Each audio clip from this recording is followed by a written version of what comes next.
அதிமுக பொறுப்புகளிலிருந்து செங்கோட்டையன் அவர்கள் நீக்கப்பட்டிருக்கிறார். அவர் மனம் திறந்ததுக்கு அப்புறம் அதிமுக பொதுக்குழு எல்லாம் இன்னைக்கு எடப்பாடி பழனிசாமி அவர்கள் தலைமையில கூடியிருக்கு.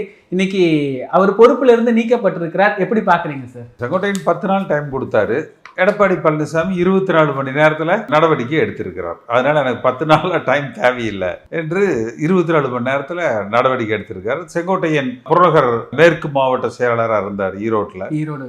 அந்த பொறுப்புல இருந்து எடுத்துட்டாங்க. அமைப்பு செயலாளராக இருந்தார், அதில் இருந்தும் எடுத்துட்டாங்க. இன்னும் அடிப்படை உறுப்பினர்கள் மட்டும் இருக்காருன்னு நினைக்கிறேன். ஆனால் இருந்தாலும் அவருக்கு எந்த அங்கீகாரமும் கொடுக்க மாட்டாங்க. இப்போ இது எப்படி சார்? இது கட்சியை ஒருங்கிணைக்கணும்னு பேசுறவங்க எல்லாத்துக்குமான ஒரு எச்சரிக்கையா பாத்துக்கலாமா எடப்பாடி அவர்களுடைய தரப்புல? அதாவது இவர் கட்சி விட்டு நீக்கி இருப்பாங்க.